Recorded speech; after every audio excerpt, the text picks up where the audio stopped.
Bene, eccoci rientrati in studio per la nostra ultima parte di questa puntata di TV7 Match che, come dicevo prima della pubblicità, dedichiamo, Ermanno, anche a questa ricorrenza, perché diciamo, la nazionalizzazione dell'energia elettrica compie quest'anno 60 anni ed è stata una data importante, il novembre del 1962. Oggi la consideriamo una data importante, allora non lo era assolutamente. È stata considerata da tutti gli italiani, in particolare dai partiti politici, soprattutto allora c'erano i liberali che avevano un grosso peso nei governi, fu presentata come una drammatizzazione ed una, diciamo,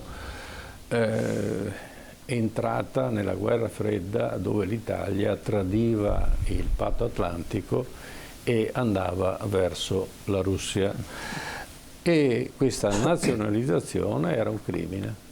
Questi sono i fatti. E poi oggi, fortunatamente, l'Enel, e ne parleremo a breve, fosse una risorsa assieme poi all'Agip, a Mattei, e fu la realtà diciamo, del passaggio dal mondo agricolo italiano, che ancora era il 70%, al mondo industriale, la produzione italiana e il Made in Italy, perché il Made in Italy è nato negli anni 70. Quando aprirono Made in Italy, racconto una vita vissuta, mi coinvolsero, io comprai le azioni di questa. Avevano fatto una società Made in Italy, avevano depositato il marchio e naturalmente abbiamo aderito in molti. Io comprai allora un paio di milioni di quote di azioni del Made in Italy. A distanza di un paio di anni tornarono da me come presso altri e mi dissero: se vuoi venderle ti diamo 4 volte quello che hai speso. Io non capivo cosa fosse. E poi invece fu depositato il marchio e il Made in Italy oggi fa mercato. Questa è una storia che risale al 1975. Ma allora non si sapeva ancora, non si aveva certezza, competenza di quello che stava succedendo e che cos'era l'apporto dell'ENI, l'apporto di questa società nuova che rendeva pubblica, di proprietà pubblica dello Stato, l'energia. E ci fu un grande scandalo. In questa evoluzione poi entreremo a breve e con noi abbiamo 2 ospiti che sono molto importanti perché ci riusciranno a far capire un attimo quello che è stato il salto epocale dell'Italia a quell'epoca. Certo, certo, e per voi a casa presento gli ospiti che abbiamo con noi in studio e saluto e ringrazio della presenza l'ingegner Matteo Segafredo. Buonasera, ingegner Segafredo. Buonasera. Grazie di essere qui con noi. È stato un dirigente appunto dell'Enel qui in Veneto e ringrazio e saluto il professor Patrizio Zanella. Buonasera Zanella, grazie anche a lei di essere qua, storico e giornalista che ci accompagna spesso nelle nostre trasmissioni.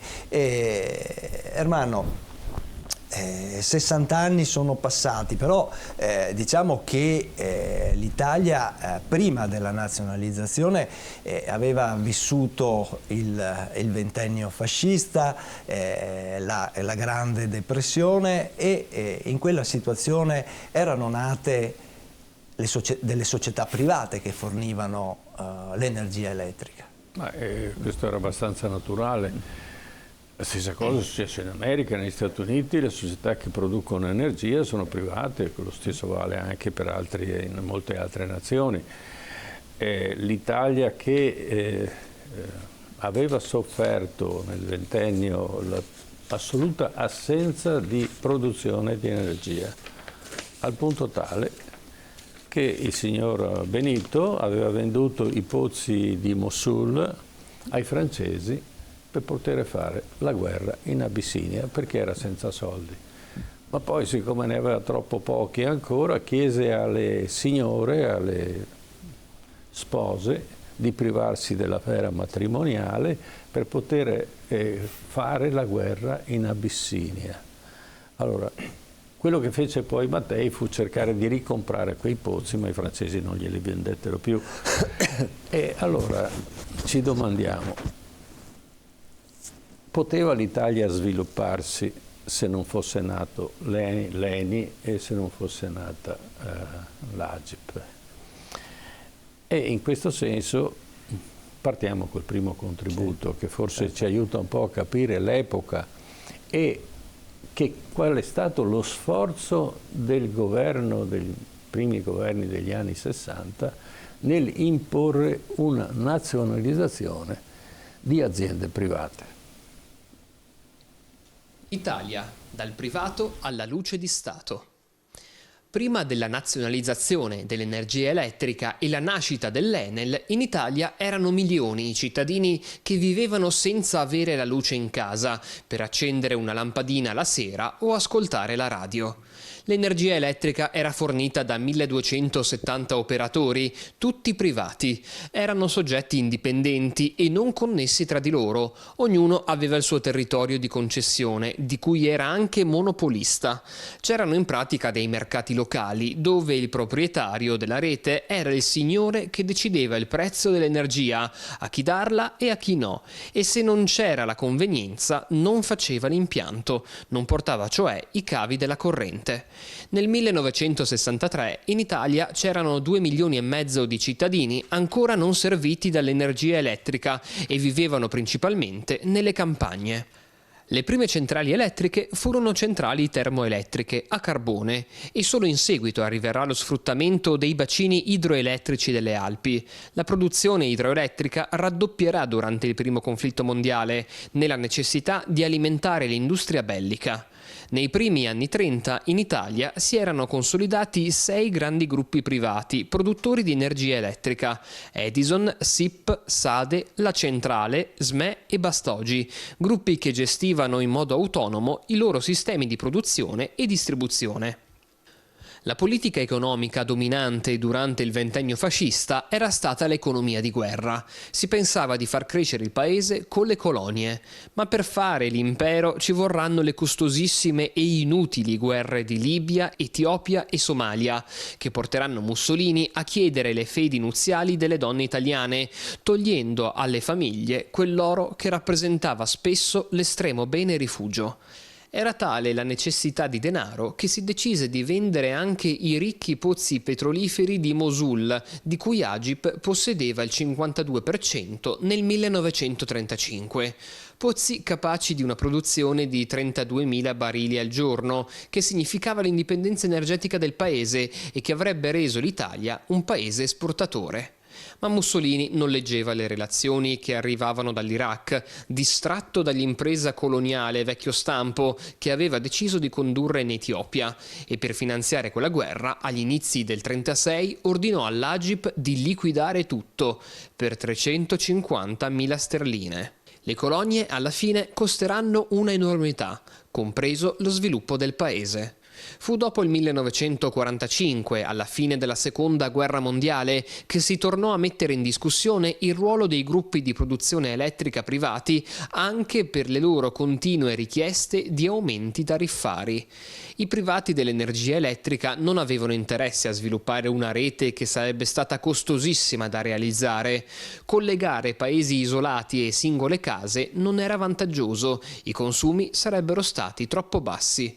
Una politica energetica coordinata a livello nazionale, invece, era già stata attuata 17 anni prima in Francia, 16 in Inghilterra e in altri paesi ancora, dove l'interconnessione era già una realtà.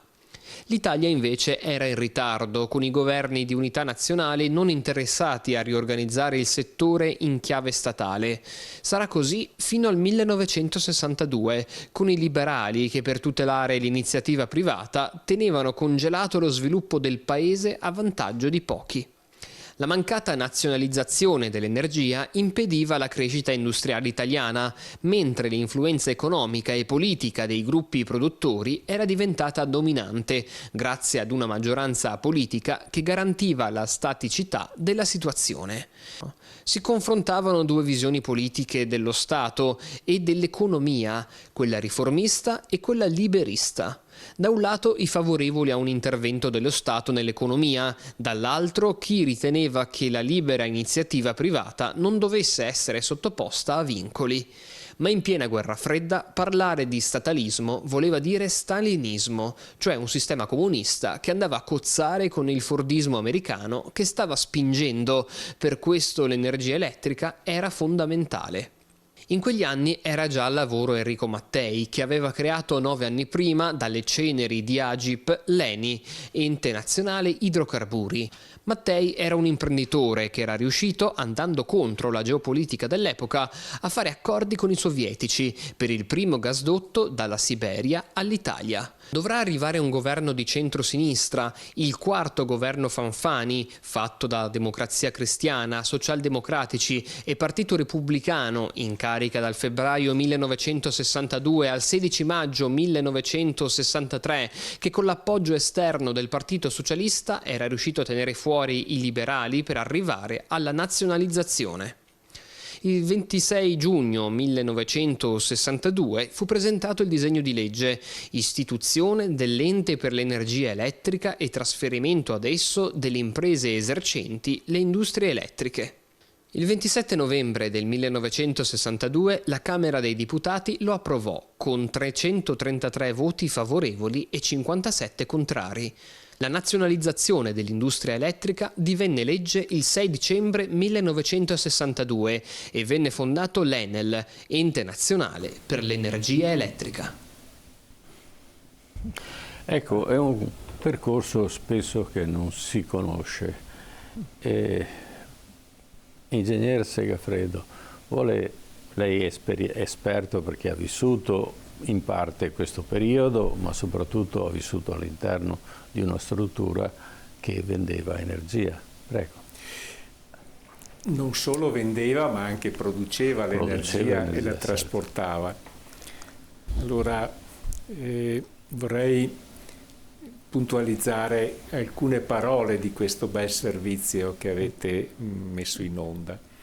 6 grandi società non interconnesse tra di loro. Che cosa vuol dire sostanzialmente?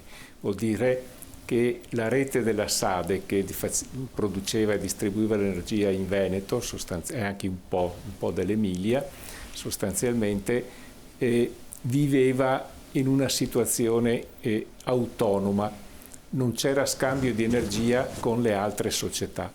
Quindi se un impianto della SADE, se le centrali della SADE andavano in crisi, il Veneto restava al buio. La nazionalizzazione ha interconnesso tutte le società, le 6 grandi e anche il migliaio delle piccole a cui si è fatto riferimento. Circa 300 sono rimaste piccole società, erano piccole cooperative, potremmo dire erano delle piccole comunità energetiche, come oggi si comincia a parlare, principalmente concentrate in provincia di Trento e in provincia di Bolzano.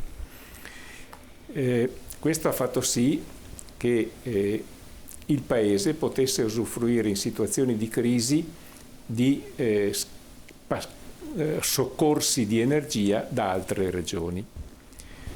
Un altro aspetto che veniva messo in evidenza nel servizio, del quale io vorrei evidenziare con un solo esempio. Dopo la nazionalizzazione ci fu un provvedimento del Comitato Interministeriale Prezzi che aveva il potere di fissare le tariffe elettriche.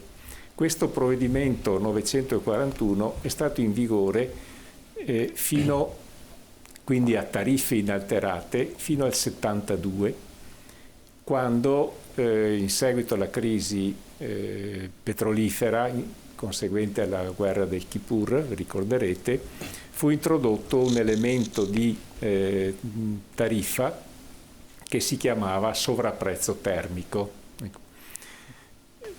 Quindi il motore dello sviluppo è stata la disponibilità di energia a prezzi molto molto calmierati. Un aspetto invece che questo servizio non ha messo in evidenza era che, o ha messo in parte in evidenza, poteva lasciare intendere gli addetti ai lavori, che le società elettriche erano molto concentrate sui dividendi, sul produrre dividendi per i proprietari delle azioni, ma poco attente ad adeguare la potenza di produzione di cui il paese aveva bisogno. Parlava di più di 2 milioni anche di cittadini, possiamo dire di famiglie, senza servizio elettrico. Il grande sforzo che l'Enel ha messo in tempi strettissimi in piedi fu quello di adeguare la produzione alla domanda che da quegli anni ha incominciato a crescere con tassi del 5-6% all'anno, costruendo numerosissime centrali, quasi tutte idroelettriche. Però l'Enel fu capace di organizzare un lavoro straordinario di unificazione tecnica di tutta la rete e anche dei sistemi di produzione e di protezione. Sì, cioè l'Enel faceva una compensazione, dove c'era più energia la portava dall'altra parte. L'Enel ha interconnesso. Una delle operazioni più grandi che fece a quell'epoca fu trasportare l'energia elettrica in Sardegna.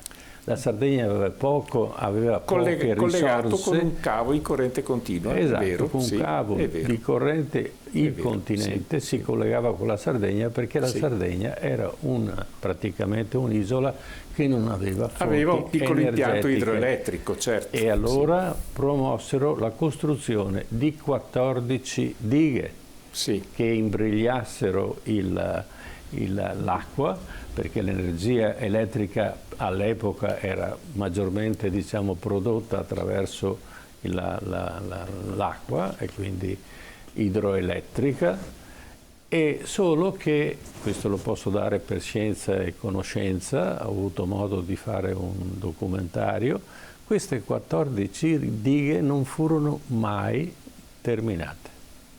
Sono ancora adesso, trattengono in parte l'acqua, non possono essere messe in azione perché non furono collaudate a quell'epoca, e non essendo state collaudate, oggi le tecnologie e le esigenze per normalizzarle comporterebbero grandi spese, e quindi sono dighe che non servono più.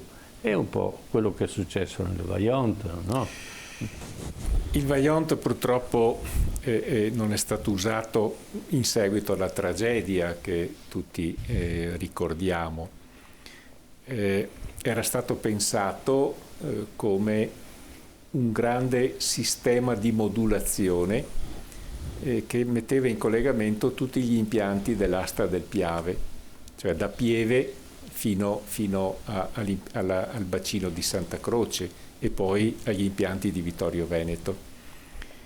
In pratica era un progetto che metteva a disposizione energia con una modulazione addirittura stagionale. In pratica permetteva di superare i periodi di siccità. Compensare periodi di siccità. Bravissimo, di siccità, in modo particolare quello estiva. Però, sì, perché da lì andava nel lago di Santa Croce, dal lago di Santa Croce andava al lago più basso, e quindi avevano 4 passaggi dove si creava l'energia idroelettrica. Proprio così. Però un aspetto che nel nostro paese è stato sempre poco valorizzato, poco valutato, è anche la disponibilità di acqua che questi bacini hanno creato per l'agricoltura. Tutta la pianura a valle di Vittorio Veneto, se non fossero stati realizzati questi bacini, non avrebbe avuto l'irrigazione d'estate. Ma così anche la campagna vicentina e padovana, perché se non ci fossero i bacini del bacino del Brenta, il fiume Brenta d'estate sarebbe secco. Sono circa 100 milioni di metri cubi. Spieghiamo ai telespettatori. Trattenendo l'acqua, poi veniva successivamente dosata non solo per produrre energia elettrica, ma anche per dare, in tempi di siccità, quella acqua che era necessaria, come è successo è proprio anche così, quest'anno. anzi questi bacini erano vincolati da un disciplinare con l'autorità pubblica che è proprietaria dell'acqua, perché l'acqua è sempre pubblica, e un disciplinare che prevedeva che in determinati mesi, in modo particolare da giugno, luglio e agosto, rilasciassero quantitativi obbligati di acqua in funzione delle necessità irrigue della campagna, anche se l'energia fosse stata in esubero, perché le autorità di allora giustamente ritenevano il primo valore, cioè il valore più alto, fosse quello dell'irrigazione. Poi ovviamente si è sviluppata l'attività economica e non si è più verificata l'eccedenza di produzione. Quindi quel bacino, quel grande bacino di modulazione stagionale, visse quella tragedia che tutti ricordiamo, che nel nostro paese viene ricordata. Ma quando fu progettata la famosa diga del Vajont? Quel bacino ebbe un tempo di progettazione molto lungo. I sondaggi iniziarono già prima della seconda guerra mondiale. Io ho conosciuto dei tecnici che avevano lavorato con i sondaggi geologici già nel 37-38. Ma questi sondaggi ci furono? A me risulta di no. Ci furono. Ma allora furono secretati? No, poi ci fu la pausa della guerra. Nel dopoguerra molte risorse del piano Marshall furono dedicate alla creazione delle infrastrutture energetiche e ovviamente furono valorizzati tutti i progetti che giacevano nel cassetto a causa della guerra e anche la diga del Vajont conobbe anche per la diga del Vajont si ripete questa storia. Le risorse del piano Marshall furono destinate alla creazione di questo grande sistema di modulazione che coinvolgeva tutta l'asta del Piave. Bene, grazie. Allora passiamo invece al professor Zanella, che abbiamo fatto aspettare un pochettino. Vediamo l'aspetto storico di questa energia che in Italia non c'è, viene trascurata e successivamente viene ripresa, e questo sistema caotico di 1400 società che possono gestire l'energia elettrica al prezzo che vogliono e come vogliono.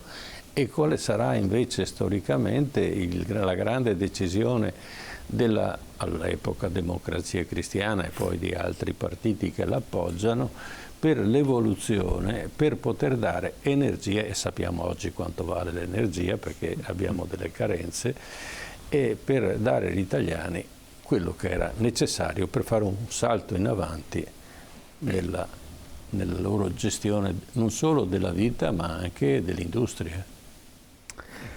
Il problema del fabbisogno energetico compare già in epoca fascista. La prima società appunto viene creata nel 1926, appunto l'ENI, l'AGIP, scusate, e si comincia subito a coprire un fabbisogno che è da spalmare su tutto il territorio nazionale. La necessità di passare dalla privatizzazione alla nazionalizzazione si impone per una ragione molto semplice. Nel dopoguerra l'Italia era diventata anche un territorio di immissione di una energia che comunque voleva arrivare e volevano piazzare soprattutto inglesi e americani.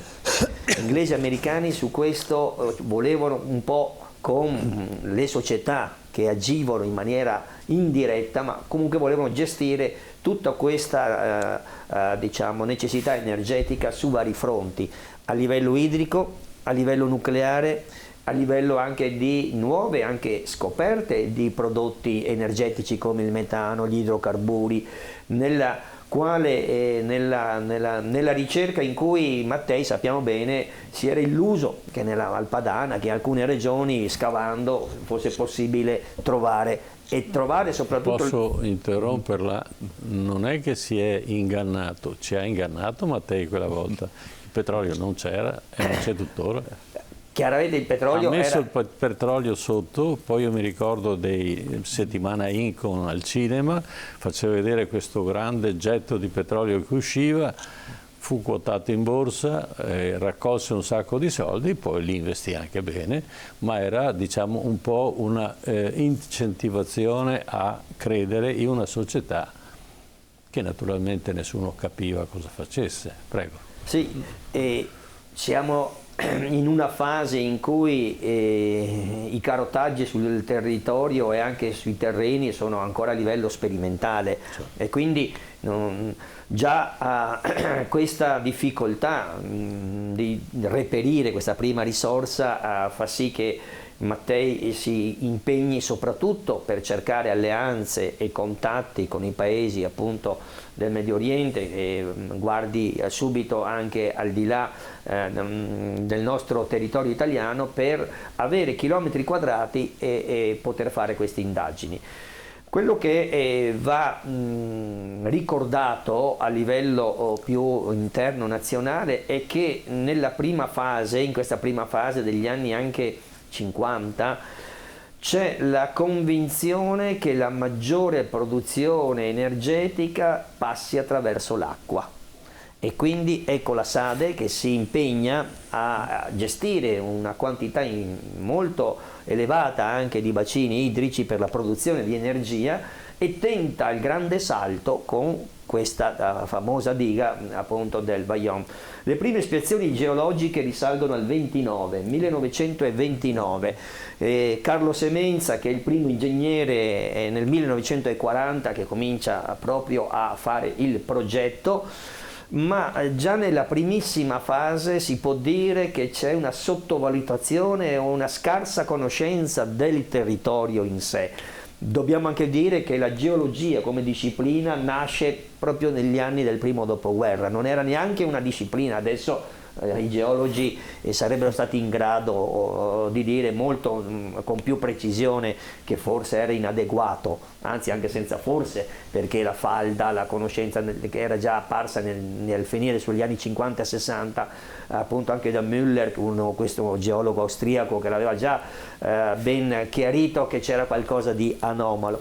Tuttavia, ecco, che cosa insegna questa tragedia del 9 ottobre del 63? Insegna soprattutto l'Italia, ma anche le società che gestiscono o che puntavano sul fabbisogno di energia elettrica attraverso l'acqua, a ridurre l'ampiezza dei bacini, per cui adesso noi abbiamo quasi una 500, mi pare, che siano i bacini idrici sparsi in tutto il territorio, ma tutti abbastanza ridotti di produzione, proprio per effetto anche della conseguenza di cosa ha insegnato chi aveva inventato la Save. C'è un grande personaggio, certo, Volpi, il conte Volpi di Misurata, che è l'ispiratore, e quando lui fa fare le carotazioni dice è meglio che non costruiamo la diga.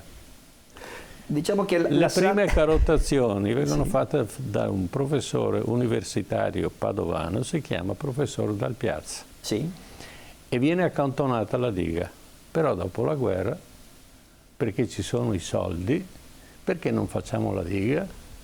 E allora prevalse l'interesse sull'opportunità, e quindi costi-benefici andarono dalla parte della diga.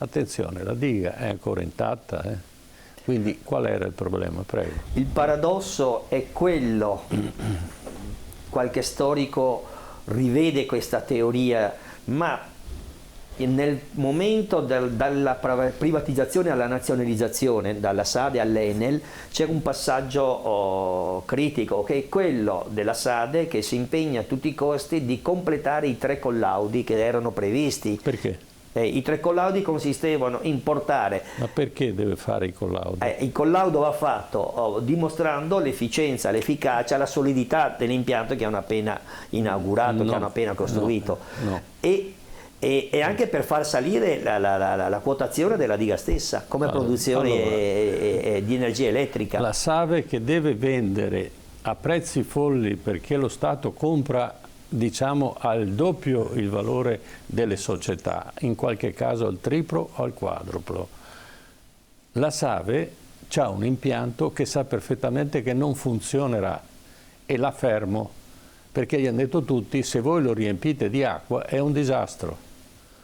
E nel momento in cui viene nazionalizzato c'è qualcuno che dice: proviamo a riempirlo, facciamo il collaudo, lo svuotiamo, poi ce lo cacciamo sulla schiena all'Enel, così poi si arrangia loro. Io l'ho collaudato, te lo do, poi fai quello che vuoi. E questo è un crimine. È stato detto a suo tempo, è stato ripetuto, molti giudici hanno nascosto sotto un pacco di scartoffie queste situazioni, poi un po' alla volta sono uscite. Però era un crimine quello e si sapeva, e gli stessi ingegneri sapevano e con ansia hanno incominciato a riempire la diga. La diga tuttora è intatta, è una costruzione perfetta, è bellissima. Io ci sono stato e l'ho visto, non solo, ma io sono passato una settimana, quella sera che è partita la diga, con mia madre e mio padre, dovevamo andare a Cortina. Poi ci fu un problema